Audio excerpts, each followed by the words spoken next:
The London riots took place over 5 days in August 2011. Now, the next time we see civil unrest in the UK, I expect it to be much, much bigger. The London riots took place between the 6th and 11th of August 2011. Now, these are commonly referred to as the London riots, but more accurately called the England riots, since they took place in towns and cities across England. This includes Birmingham, Manchester, Liverpool, Leeds, Nottingham, as well as others. This was very violent protesting, left many civilians injured, 5 people dead, 186 police officers injured. So very violent civil disobedience that we saw.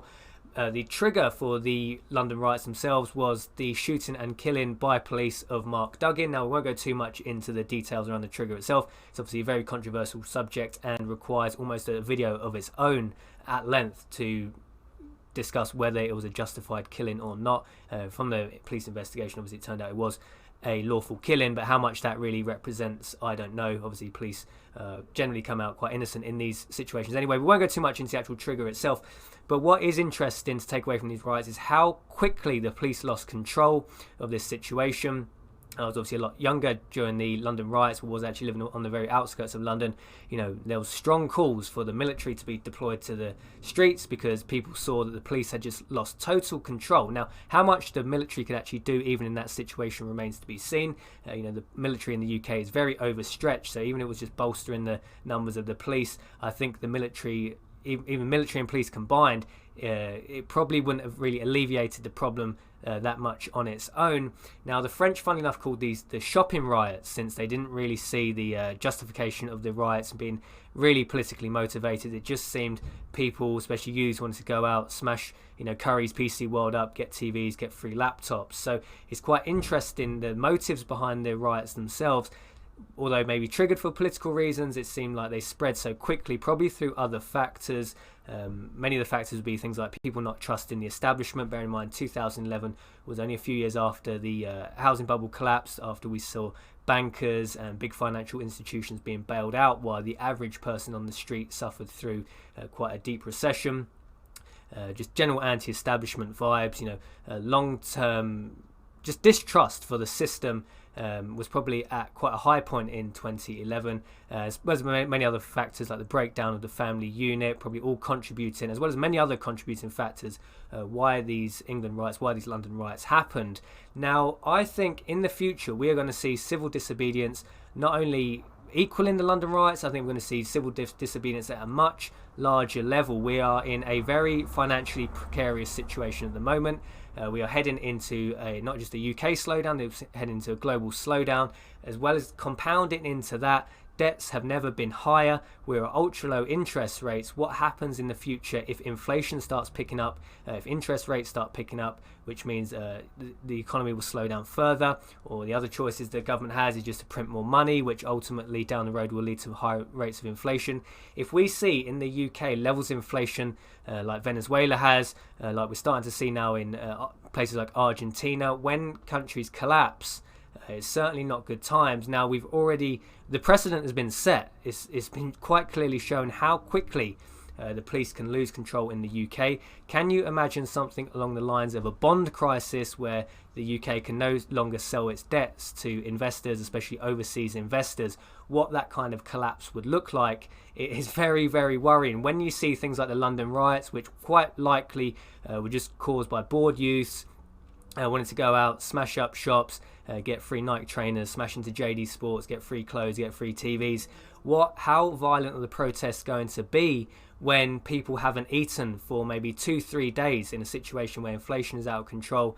Maybe there's a situation where a bond crisis has meant virtually no government spending in any way. The economy is on its knees. It's very, very worrying times. I think everybody, especially if you live in a large city like London, like Birmingham, like Manchester, and you live like near the centre in quite a hot spot where these riots are prone to explode, you definitely should be considering a get out plan. If you start seeing on the news that riots are starting to kick off, if there's a bond market failure, huge financial collapse, because in my opinion, most large cities in the UK are a tinder keg just waiting to explode. All the tensions are there. None of the tensions that were there in 2011 have gone down in any way. If anything, they're larger now. I think the distrust for politicians has increased, distrust for banks, just distrust for the general establishment, for the police. It's all degraded since 2011. Things have got much worse. So in my opinion, have a backup plan. I think things could be so bad in the next round of large-scale civil disobedience. Now, I think we have a while before this happens, because how low interest rates are, how much how much money they can print and pump into the system. You can generally defer problems for some time into the future. We may be talking about problems that are 5-10 years away, maybe 15-20 years away. Probably not as much as 20.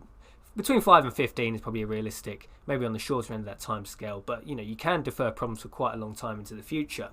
The problem is when this collapse comes, it's going to be widespread. It's going to be many times worse than the video you currently see on your screen. I mean, factor in who has the most firearms in the UK besides police and military on the streets. Who has the most firearms? It's drug dealers, it's organised criminals. This isn't America where you have a good guy with a gun, a bad guy with a gun. In the UK, the bad guys have the guns. The police are unable to control 16, 18, 20-year-old youths basically going around throwing stones, throwing bottles. How are they going to be responding in a power vacuum? Because that's what it'll be if there's a large-scale bond crisis, if there's no money to pay police officers, to pay government workers.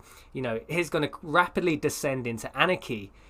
But in that power vacuum, who's going to take control? It's going to be the organised criminals. It's going to be the gang members who are armed. I wouldn't even be surprised if you see Range Rovers driving around, with guns pointing out the window. They will take control in that situation. So this is a very hellish landscape. And a lot of people in my videos, in the comments, say I over-exaggerate things. But it's always good to prepare for the worst situation. So that is my thoughts and opinions on this one. Let me know your thoughts and opinions on this. Are we going to see a bond crisis in the future? Will we see high inflation? As I say, these problems aren't just around the corner, but long term, I think these problems are coming. Love to know your thoughts and opinions on this one. Will everything be okay? Are we heading for total anarchy at some point in the future? Because in my opinion, the UK police just aren't coping. They're not going to be able to cope. Look at the kind of police officers they recruit. Your old school, 6'4", wide as he is tall, old school Bobby. They're gone. They went 20-30 years ago. Now we got people with degrees in liberal arts or gender studies. I don't know where they're getting these people, but in my opinion, I don't trust them to protect me. So get a get out plan. Hopefully you never have to use it, but in my opinion, if you live in a big city, have a get out plan. In a worst case scenario, have somewhere you're going to go, somewhere you're going to hide, because in my opinion, it's going to be bad.